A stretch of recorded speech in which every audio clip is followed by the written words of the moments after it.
enough of you!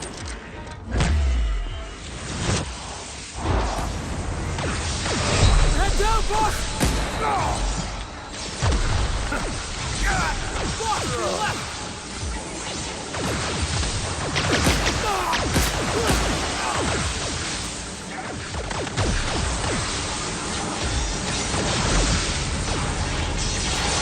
A fine hit, Captain!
Just die.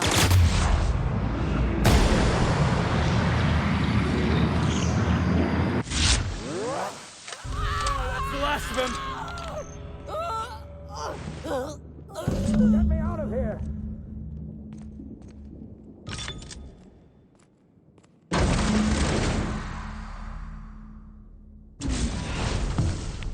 You don't know how glad I am to see you. You did the right thing. Akande was a monster. Her death was much deserved, and long overdue. And you lunatic, you broke into the board's own fortress just to rescue one doddering old man. You are absolutely out of your mind, and I can't begin to thank you enough.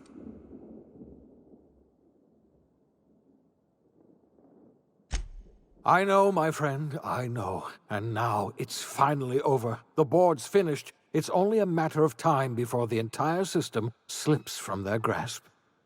You've broken the board's... You and I are going to have to work harder than ever to save Halcyon. I'm afraid the situation is far worse than any of us ever anticipated.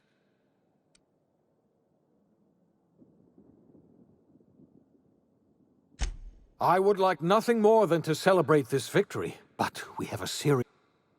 Earth has gone dark. We haven't received a single message in 3 years. There's been no communication, no signal. 2 years ago, the Earth's Directorate's frigate disappeared on their way back to Earth. We don't know what they discovered when... Hold on, Doc. Are you telling me the Earth went dark 3 years ago, and the board's just been covering this up? They've been incredibly effective at concealing the truth. Right now, the only people in the colony who know are standing in this room. Earth is only an idea to us. But that idea is the bedrock the colony is built upon. If people were to find out it's gone dark, the shock could be too much to bear. I don't want to imagine what'll happen once news gets out. Let's just keep this between us for now. We're in serious trouble, my friend. Do you know what this means for Halcyon? We can't rely on Earth for support anymore. We've been cut loose. We're entirely on our own.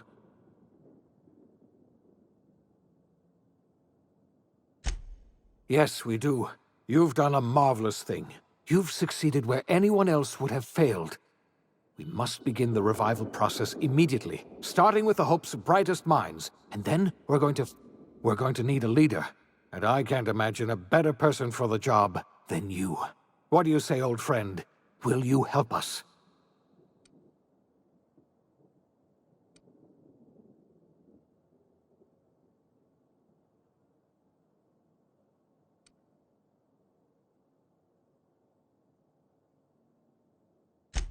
I can't tell you.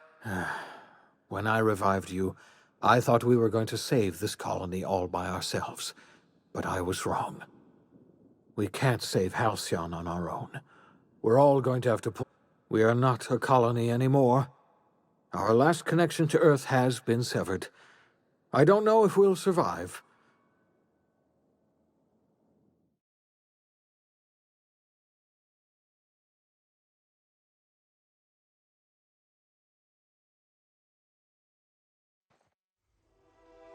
The OSI teaches that everything in the universe happens according to the grand plan. But the stranger that arrived in Halcyon was an unplanned variable. From the moment he landed in Emerald Vale, his actions altered the course of history. The events on Tartarus brought about the end of the board's authority. But the board's mistakes would haunt the colony for decades to come. The damage they left behind would require the work of a generation to repair. Dr. Phineas Wells began reviving a handful of the Hope's colonists, engineers, scientists, technicians, and intellectuals. They were among the brightest minds the Earth had ever sent out into the stars. The Hope scientists and engineers woke up in a colony descending headlong into total collapse. With no way to return to Earth, they had no choice but to band together and devote themselves to the cause of saving Halcyon. The people of Halcyon were nothing if not hardy. In the absence of the board's authority, many of the colony's settlements banded together with a single purpose in mind: survival. Life was especially hard in the years to come. Some towns dissolved by attrition and starvation, but most of them found a way to carry on. In the years to come, Halcyon was forced to reckon with its newfound freedom. The board was gone, and for better or worse, the colony was responsible for its own destiny. Left unchecked, the war on Monarch consumed both MSI and the Iconoclasts. And when the sulfur cloud settled, only stragglers from both factions remained. Some found their way to Sublight, some to Terra 2, and some lived their final years fighting for food in the wilderness. In the end, only the beasts remained. Adelaide McDevitt replaced Reed Thompson as the leader of Edgewater. She and her followers transformed Edgewater in their image. Anyone loyal to Reed was pressured into leaving town, and those who stayed behind adapted to her way of life. Adelaide transformed the old cannery into a new garden. The nearby Edgewater Cemetery provided a convenient source of fertilizer. As for Reed Thompson, it was said that he lasted exactly 2 days outside the walls of Edgewater. Years later, a marauder was found in possession of his hat.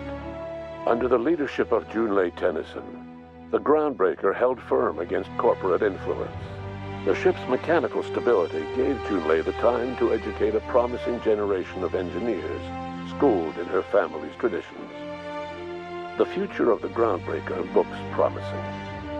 The rediscovery of the Hope and the abandonment of the lifetime employment program forced Byzantium to come to terms with some uncomfortable realities about the state of Halcyon.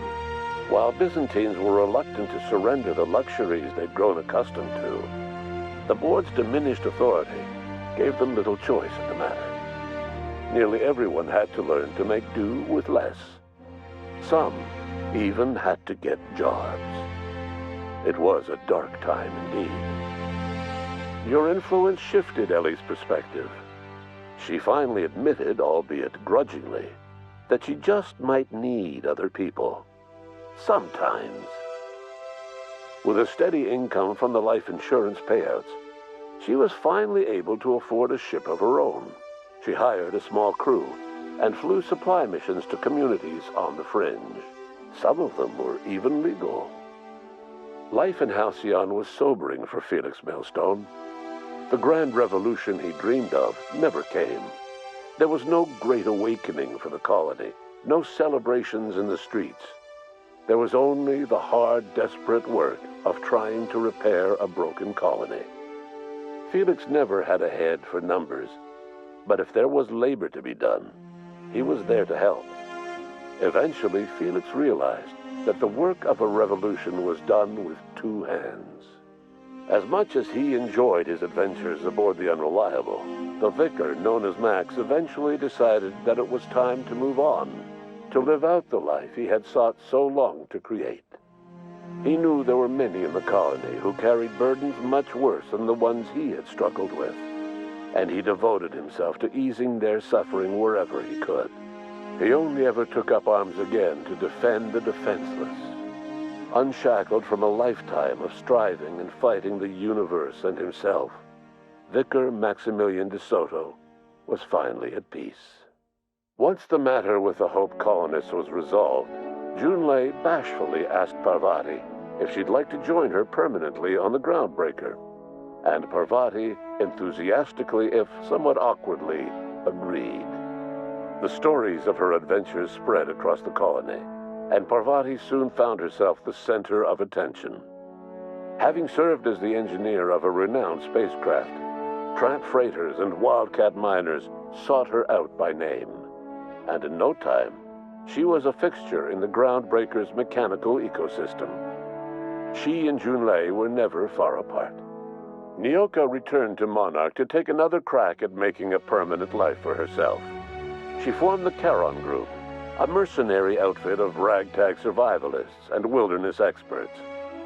Anyone in need of a guide, or just looking to throw back a beer and swap stories, could find her camping on the trail or clearing an infestation.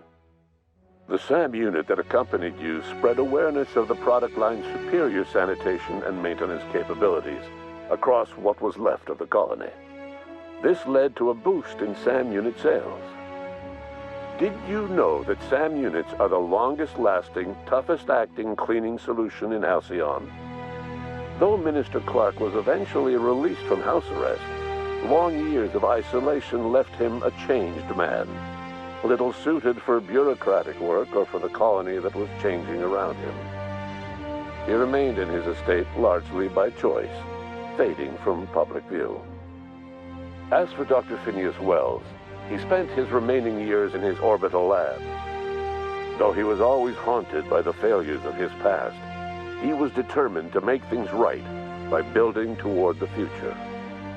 Dr. Wells was able to revive many more scientists and engineers than he first expected, thanks to the additional batch of chemicals you stole from the Ministry. Wells never forgot about the human lives that were lost in acquiring these chemicals. The revival project was hard and painful work, but in the end, despite limited resources, over half the Hope's colonists were successfully revived. Even after Wells passed away, the Hope scientists and engineers worked night and day to pull Halcyon from the brink of collapse. Their efforts continue to this day, which may be reason enough for optimism.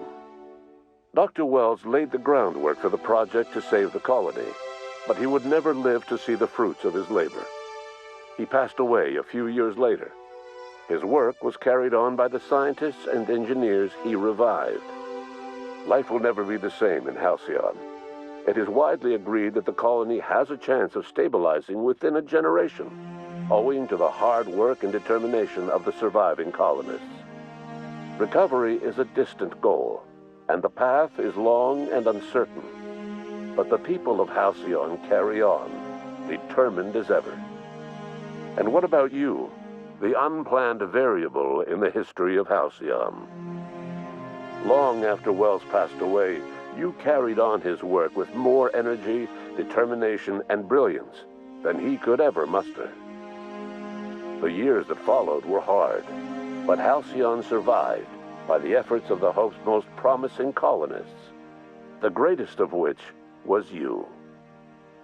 No one knows what's happened to Earth, and no one knows what the future has in store for Halcyon. All we know for certain is this: the name of the Unreliable and that of its intrepid captain will remain the subject of countless stories for years to come.